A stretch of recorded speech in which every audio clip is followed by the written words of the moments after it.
Hello my dear students, welcome to the MS science academy. मैं हूं मीनू श्रीवास्तव और आज हम डिस्कस करेंगे मेंस्ट्रुएशन साइकिल के बारे में। मेंस्ट्रुएशन साइकिल एक फीमेल बॉडी के अंदर जो प्यूबर्टी पे स्टार्ट होता है, जिसमें हमेशा एक ओवा रिलीज होता है और ओवा सेकेंडरी ओसाइटिक कंडीशन में रिलीज होता है। ये बहुत इंपॉर्टेंट क्वेश्चन है कि सेकेंडरी ओसाइटिक कंडीशन में ही वो रिलीज होगा। यहाँ पर फुल्ली मैच्योर्ड ओवा रिलीज नहीं होता। जो आपका जो मेंस्ट्रुअल साइकिल का फर्स्ट अपीयरेंस है, यानी कि प्यूबर्टी स्टेज में जो फर्स्ट मेंस्ट्रुअल साइकिल है, उस स्टेज को हम बोलते हैं मेनार्क। उस कंडीशन को क्या कहा जाता है? Menarche condition. Menarche condition.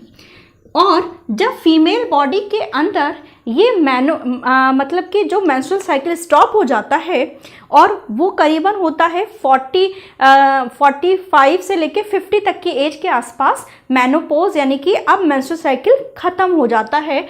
तो जब मेंस्ट्रुएशन साइकिल पॉज हो गया है या रुक गया है, तो that condition is called menopause. उस कंडीशन को हम क्या बोलते हैं? मेनोपॉज। अब यहाँ पर हम मेंस्ट्रुएशन साइकिल के बारे में डिस्कस कर लेते हैं। एक मेंस्ट्रुएशन साइकिल के अंदर बेसिकली 3 स्टेजेस होती हैं, और वो 3 स्टेजेस कौन कौन सी हैं? फर्स्ट इज ब्लीडिंग फेज, जिसे हम साइकिल का फर्स्ट डे काउंट करते हैं, तो ये हो गया आपका ब्लीडिंग फेज। सेकेंड जो स्टेज होती है वो आपकी होती है प्रोलीफरेटिव फेज, या आपका प्रोलीफरेटिव के साथ इसे हम प्री ओव्यूलेटरी फेज भी कहते हैं। प्री ओव्यूलेटरी फेज भी इसे कहा जाता है। First is bleeding phase, second is the proliferative या pre ovulatory phase.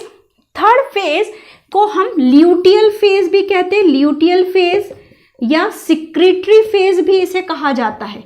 Secretory phase भी इसे हम कहते हैं, या इसे हम पोस्ट ओव्यूलेटरी फेज भी कहते हैं, क्योंकि ओव्यूलेशन के बाद की कंडीशन है, तो पोस्ट ओव्यूलेटरी कंडीशन भी इसे कहा जाता है।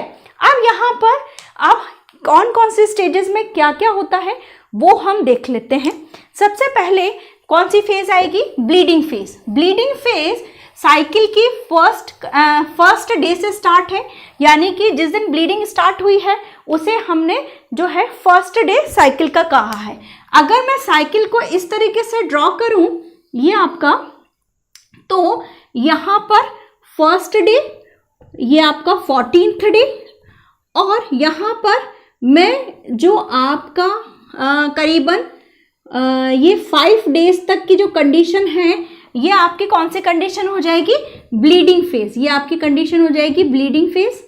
उसके बाद ये आपका 14th डे तक की जो कंडीशन है, यहाँ से लेके यहाँ तक की ये कंडीशन आपकी कहलाती है 5th डे से लेके 14th डे तक की, ये आपकी कहलाती है प्रोलीफरेटिव। यहाँ प्रोलीफरेशन होगा। और 14th डे से आपका पीरियड का लास्ट डे, करीबन जो साइकिल है वो 28 डेज का हम मानते हैं। तो 28 दिन के साइकिल में 14 से लेकर 28वें दिन तक का जो साइकिल है, ये आपका पोस्ट ओव्यूलेटरी कंडीशन कहलाती है। पोस्ट ओव्यूलेटरी कंडीशन कहलाती है। तो फर्स्ट टू 5 डेज आपका ब्लीडिंग फेज। तो फर्स्ट जो फेज है जो हमने कहा है, that is bleeding phase. Bleeding phase जो होती है वो करीबन आपकी 3 to 5 डेज की होती है। 3 to 5 डेज की कंडीशन होती है यहाँ पर, 3 to 5 डेज। और इस ड्यूरेशन में क्या होता है? एंडोमेट्रियम शेड आउट होती है। एंडोमेट्रियम शेड आउट होती है। यहाँ पर एंडोमेट्रियम जो शेड आउट होगी, इस ड्यूरेशन में करीबन पर डे 20 ml ब्लड निकलता है। पर डे जो ब्लीडिंग के थ्रू जो ब्लड निकलता है 20 ml पर डे, ठीक है। पर डे जो ब्लड निकलता है करीबन 20 ml है। और पूरा ब्लड काउंट अगर अपन देखें तो ये करीबन आपका 40 to 80 ml ये रहता है, जो ब्लड पूरा टोटल निकलता है। पर साइकिल में जो ब्लड बाहर आता है, दैट इज 40 to 80 पर साइकिल। पर साइकिल में 40 to 80 ml के आसपास ब्लड बाहर आता है, ठीक है। यहाँ पर जो ब्लीडिंग फेज है उसमें जो ब्लड बाहर आ रहा है उसमें क्लॉटिंग नहीं होती है। ये बहुत इंपॉर्टेंट है कि इसके अंदर कोई भी क्लॉटिंग फैक्टर्स नहीं होते हैं और ये ब्लड क्लॉट नहीं हो सकता, ये ब्लड क्लॉट नहीं हो सकता। अब उसके बाद यहाँ पर जो सेकंड फेज है वो सेकंड फेज अपन बताते हैं, वो कौन सा है आपका, वो है दैट इज प्रोलिफरेटिव फेज। वो आपकी कौन सी है, प्रोलिफरेटिव फेज। या प्रोलिफरेटिव फेज के अलावा इसको हमने बोला है pre ovulatory phase. Pre ovulatory क्यों है, क्योंकि ओव्यूलेशन से पहले की फेज है, pre ovulatory phase. Okay, now यहाँ पर अब हमने क्या किया है कि बेसिकली इस फेज के अंदर क्या हुआ है, ब्लीडिंग के फर्स्ट डे पे 3 to 5 डेज के बाद, 5 डेज के बाद यहाँ पर प्रोलिफरेशन स्टार्ट हुआ है। तो देखिए यहाँ पर क्या होगा कि हमने ये डिस्कस किया है कि फीमेल बॉडी के अंदर जो फॉलिकल फॉर्मेशन है वो जो है धीरे धीरे developing follicle, primary follicle, secondary follicle, tertiary follicle, Graafian follicle, ये सारी स्टेजेस हम पढ़ चुके हैं। तो ये सारी स्टेजेस जो होंगी वो कैसे आती हैं वो हम देखते हैं। एक्चुअली यहाँ पर 5 डेज के बाद, आफ्टर 5 डेज क्या होता है, after 5 days gonadotropin releasing hormone GnRH gonadotropin releasing hormone, ये कहाँ से रिलीज होता है, ये हाइपोथैलेमस से रिलीज होता है। ये कहाँ से रिलीज होता है, हाइपोथैलेमस से। गोनेडोट्रोपिन रिलीजिंग हार्मोन का लेवल धीरे धीरे इंक्रीज होता है, इसकी वजह से धीरे धीरे इंक्रीज होता है। यहाँ पर मैं इसको ग्राफिकल रिप्रेजेंटेशन करते हुए भी चलती हूँ तो आपके लिए ये थोड़ा सा इजी हो जाएगा। इसको प्रोलिफरेटिव को मैं वहाँ बना देती हूँ, ग्राफ यहाँ बनाते हैं, तो वो आपके लिए ज़्यादा इजी होगा। तो हमारी कौन सी स्टेज है, सेकेंड, आपका प्रोलिफरेटिव फेज या प्री ओव्यूलेटरी फेज भी बोलते हैं हम इसको। प्री ओव्यूलेटरी फेज के अंदर ये कब से स्टार्ट हो रही है, ये आपके स्टार्ट हो रही है आफ्टर 5 डे, पीरियड के 5 डे पे, आफ्टर 5th डे। तो क्या होगा यहाँ पर जो होगा वो GnRH का लेवल, गोनेडोट्रोपिन रिलीजिंग हार्मोन का लेवल क्या हो जाएगा, इंक्रीज। ये साइन क्या है, बढ़ने का, इंक्रीज का साइन है। यहाँ पर GnRH का लेवल बढ़ेगा। GnRH क्या करेगा, पिट्यूटरी, एंटीरियर पिट्यूटरी को इनिशिएट करेगा और एंटीरियर पिट्यूटरी से फॉलिकल स्टिमुलेटिंग हार्मोन को रिलीज करवाएगा। धीरे धीरे फॉलिकल स्टिमुलेटिंग हार्मोन का लेवल इंक्रीज होना स्टार्ट हो जाएगा धीरे धीरे, ठीक है। यहाँ पर और इस FSH, ये देखिए फॉलिकल स्टिमुलेटिंग हार्मोन, तो ये धीरे धीरे फॉलिकल्स को बढ़ाएगा और यहाँ पर ओवेरियन फॉलिकल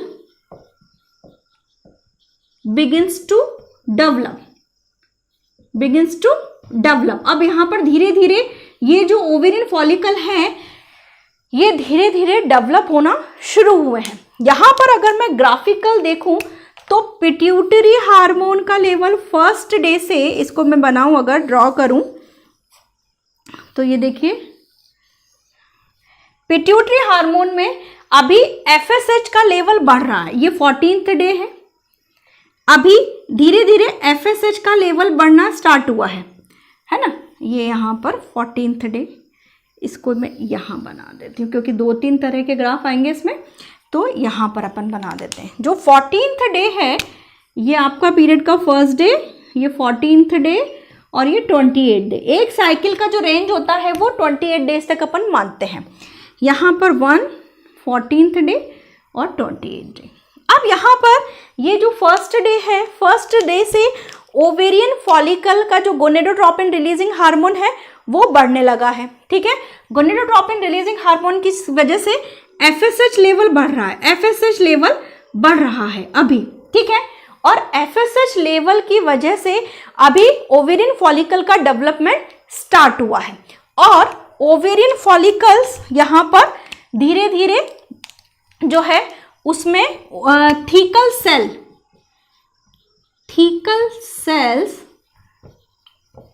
डेवलप, धीरे धीरे थीकल सेल्स डेवलप होती हैं अपन ने कहा, अगर आपको याद हो तो थीका की अपन ने 2 लेयर बनाई थी, थीका इंटरना और थीका एक्सटर्ना। थीका इंटरना यहाँ पर रिलीज करने लगता है एस्ट्रोजन, या इसको अपन ऑस्ट्रोजन कहो, ऑस्ट्रोजन, ये स्पेलिंग ज्यादा करेक्ट है, oestrogen. Okay, oestrogen start to release from theca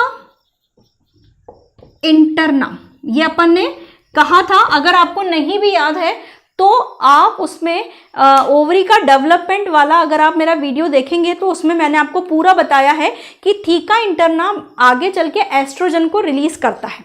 यहाँ पर एस्ट्रोजन को रिलीज किया जाता है जब, तो उसकी वजह से क्या होगा कि यहाँ LH का लेवल अभी डाउन रहेगा। यहाँ पर देखिए, अगर मैं ये FSH का लेवल बनाती हूँ तो FSH का लेवल ठीक है ऐसा चल रहा है, लेकिन LH का लेवल अभी डाउन आ रहा है, अभी डाउन है LH का लेवल।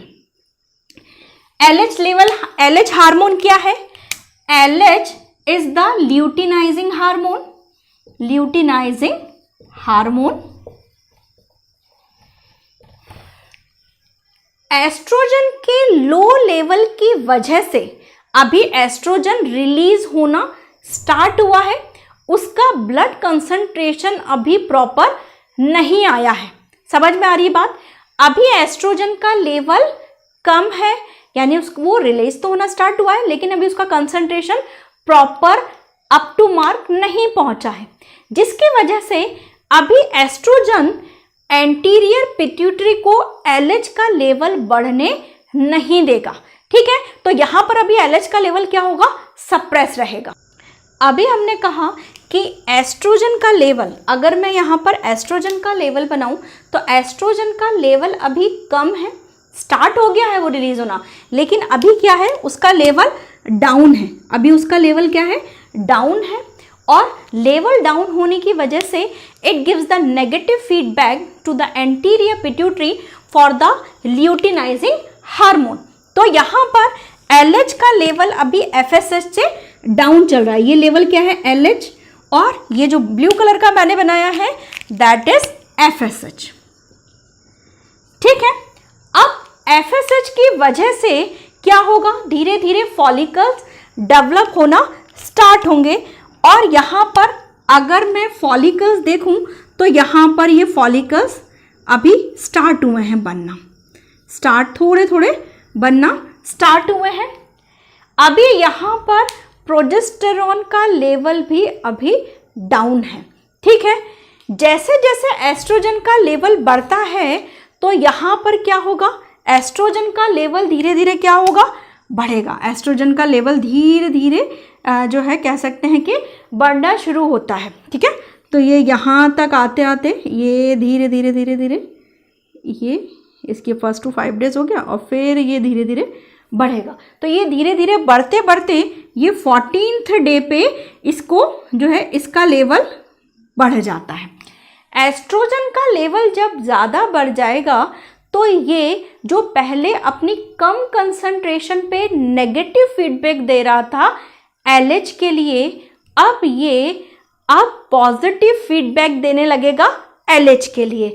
तो यहाँ पर 14th डे तक आते आते LH का लेवल एकदम से बढ़ने लगेगा।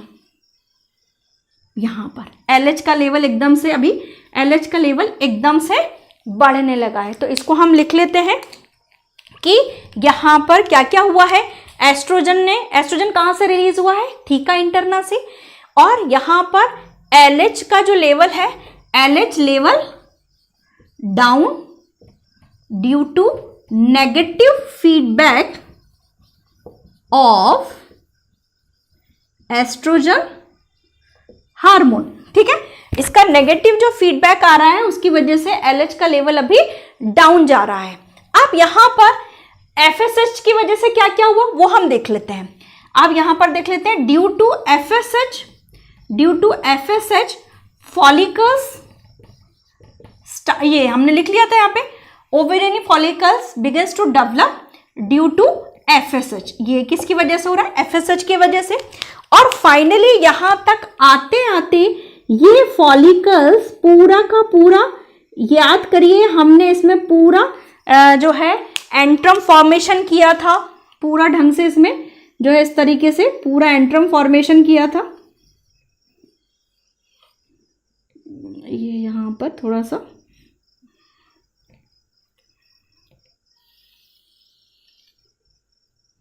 ये 14th डे पे ना। अब यहाँ पर ये पूरा इसमें इसको और थोड़ा सा बड़ा बना देते हैं, ग्रीन से बना देते हैं तो ये अच्छे से बन पाएगा। तो यहाँ पर आते आते ये जो ग्राफियन फॉलिकल है ये बिल्कुल ढंग से डेवलप हो गया है, बहुत अच्छे से डेवलप हो गया है और इसके अंदर फाइनली एक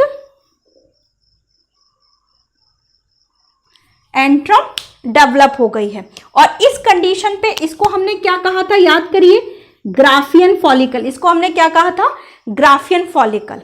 अभी प्रोजेस्टेरोन के रेफरेंस से देखा जाए तो प्रोजेस्टेरोन का लेवल अभी डाउन चल रहा है, प्रोजेस्टेरोन का लेवल अभी डाउन ही चल रहा है, बिल्कुल अभी उसमें कोई भी पीक आने की संभावना नहीं बनती है।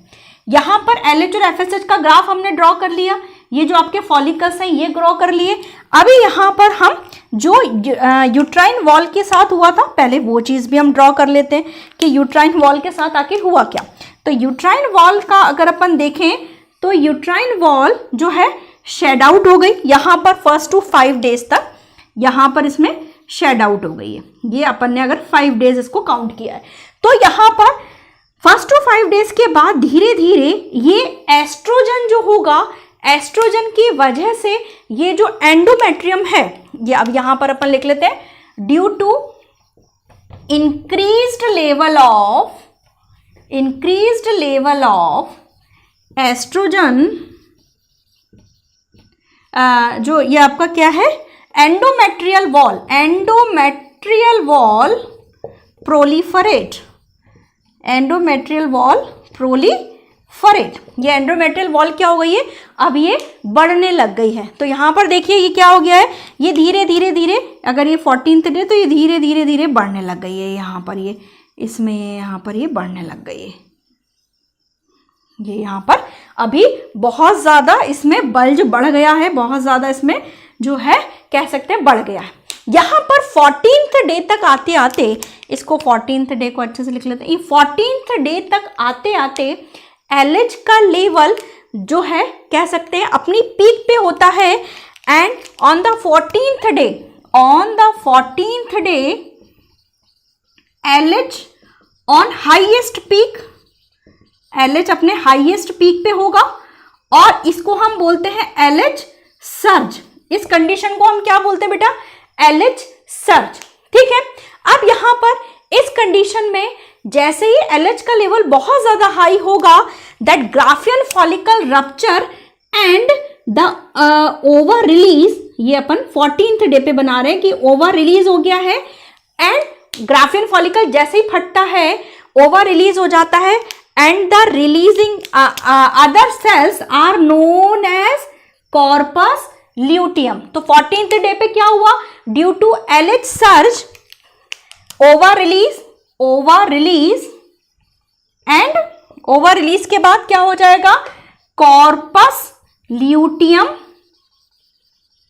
इज फॉर्म्ड, कॉर्पस ल्यूटियम बन जाएगा, कॉर्पस ल्यूटियम बन जाएगा।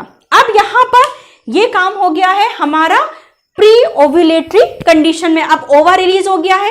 ठीक है, ओवा के बाद अब क्या कंडीशन आती है वो हम देखते हैं।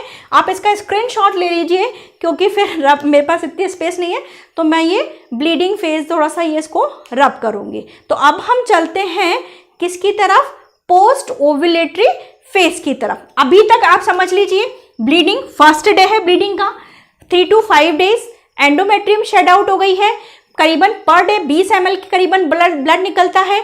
ये ब्लड क्लॉट नहीं हो सकता और पूरे जो दिन है 5 दिन में करीबन 80 ml तक ब्लड निकलता है।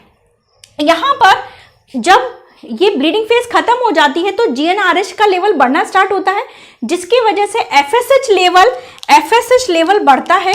लेकिन FSH लेवल जो है धीरे धीरे एक कह सकते हैं कि FSH लेवल बढ़ रहा है और उसकी वजह से अब ओवेरियन फॉलिकल स्टार्ट हो रहे हैं डेवलप होने। ओवेरियन फॉलिकल अभी जो उसके ऊपर जो थिकल सेल है वो स्टार्ट कर देंगे एस्ट्रोजन को। वो ये क्या है आपका एस्ट्रोजन, एस्ट्रोजन एस्ट्रोजन।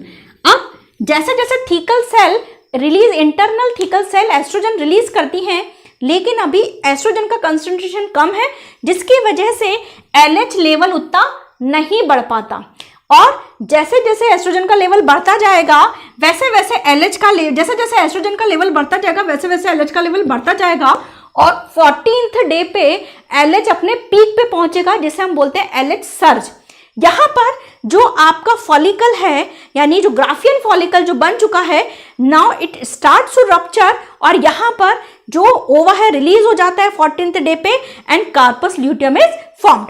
नाउ अब हम बात करते हैं कि हमारी जो थर्ड फेज है जो कि पोस्ट ओव्यूलेटरी फेज है उसमें क्या होता है। तब तो आपने इसको स्क्रीनशॉट ले लिया है। यहाँ पर breeding phase, pre ovulatory phase भी हो गई है। यहाँ पर एक और चीज़ है कि जो आपका प्री ओव्यूलेटरी फेज है इसको हम एस्ट्रोजेनिक फेज भी बोलते हैं। क्यों? क्योंकि यहाँ पर मेन इन्फ्लुएंस किसका हो रहा है बेटा? मेन इन्फ्लुएंस हो रहा है आपका एस्ट्रोजन का। इसके अलावा जो 14th डे तक की पूरी कंडीशन है इसको हम पूरा जो 14th डे तक की पूरी फेज है इसको हम बोलते हैं फॉलिक्यूलर फेज। क्यों ऐसा बोलते हैं? क्योंकि जो कुछ हो रहा है वो फॉलिकल के डेवलपमेंट की वजह से हो रहा है। अब यहाँ पर हम 14th डे से 28 डे पर जो हम फेज बोलेंगे वो बोलेंगे ल्यूटियल फेज। ऐसा क्यों बोल रहे हैं? क्योंकि अब कौन डेवलप होगा? Corpus luteum. तो कार्पस ल्यूटियम के रेफरेंस में जो होगा वो आपका ल्यूटियल फेज होगा। तो अब हम बात कर लेते हैं थर्ड फेज की, that is post ovulatory phase. अब यहाँ पर अपन सबसे पहले जल्दी से बात कर लेते हैं। यहाँ पर हम जो थर्ड फेज है that is post ovulatory phase. Post ovulatory phase को हम जो है प्रोजेस्टेरोनिक फेज भी कहते हैं, प्रोजेस्टेरोनिक फेज भी कहते हैं। प्रोजेस्टेरोनिक फेज के अंदर यहाँ पर देखिए अब क्या क्या रिलीज हो रहा है। कार्पस ल्यूटियम बन चुका है। कार्पस ल्यूटियम अब क्या रिलीज करेगा? प्रोजेस्टेरोन। प्रोजेस्टेरोन रिलीज करेगा, प्रोजेस्टेरोन रिलीज। अब प्रोजेस्टेरोन के रिलीज होने की वजह से क्या क्या होता है वो हम देख लेते हैं। प्रोजेस्टेरोन रिलीज कहाँ से हो रहा है? कार्पस ल्यूटियम से। प्रोजेस्टेरोन जो रिलीज हो रहा है वो क्या करेगा? ये it inhibit the uterine, it inhibit the uterine contraction, uterine contraction को रोके रखेगा। दूसरा, ये एंडोमेट्रियल को और ज्यादा प्रोलिफरेट करवाएगा। देखिए यहाँ पर ये जो फेजेस है, ये जो आपका 14th डे के बाद जो है ये आपकी और ज्यादा कह सकते हैं कि आगे प्रोलिफरेट होंगी, है ना। यहाँ पर ये जो आपका एंडोमेट्रियल है मोर प्रोलिफरेट, एंडोमेट्रियम मोर प्रोलिफरेट, ये आपकी एंडोमेट्रियम और ज्यादा प्रोलिफरेट हो गई है, बढ़ गई है। अब सपोज दैट इस कंडीशन में प्रेगनेंसी हो जाती है तो प्रोजेस्टेरोन लेवल को 4th माह तक यानी 4th मंथ तक जो है उसको उसके लेवल को मेंटेन किया जाता है। किसके थ्रू? कार्पस ल्यूटियम के थ्रू। लेकिन 4th मंथ के बाद प्लेसेंटा अब प्रोजेस्टेरोन का लेवल मेंटेन रखता है। मेंटेन रखना इसलिए जरूरी है क्योंकि progesterone is the main pregnancy hormone. अब सपोज दैट कि प्रेगनेंसी नहीं हुई है, कोई भी फर्टिलाइजेशन नहीं हुआ है, देन उस केस में क्या होगा? उस केस में प्रोजेस्टेरोन का लेवल धीरे धीरे जो है डाउन आना शुरू हो जाएगा। कार्पस ल्यूटियम एक लेवल के बाद प्रोजेस्टेरोन के लेवल को जो है कम कह सकते हैं डाउन आता है। पहले तो ये इसका बिल्कुल पीक आता है प्रोजेस्टेरोन का, ये आपका प्रोजेस्टेरोन का पीक आएगा, ठीक है। और पीक जब आएगा तो ये एंडोमेट्रियल वॉल अपने बल्ज पर होगी, अपने बिल्कुल पीक पर होगी। यहाँ पर ये जो एस्ट्रोजन है, इस एस्ट्रोजन का लेवल धीरे धीरे डाउन आएगा, लेकिन एक स्लाइट कह सकते हैं इंक्रीज इसमें भी आएगा, ठीक है। स्लाइट इंक्रीमेंट इसमें भी आएगा, लेकिन फाइनली ये डाउन चला जाएगा। लेकिन प्रोजेस्टेरॉन का लेवल कार्पस ल्यूटियम इसको मेंटेन करके रखेगा। अब सपोज दैट कि फर्टिलाइजेशन नहीं हुआ है, देन प्रोजेस्टेरॉन एक नेगेटिव फीडबैक देगा। किसको देगा? आपके हाइपोथैलेमस को, और जिसकी वजह से गोनेडोट्रोपिन रिलीजिंग हार्मोन का लेवल डाउन चला जाएगा, GnRH का लेवल डाउन चला जाएगा, जिसकी वजह से इसके कंक्लूजन में क्या होगा? इसके कंक्लूजन में FSH का लेवल और LH का लेवल डाउन आ जाएगा। FSH और LH का लेवल क्या आ जाएगा?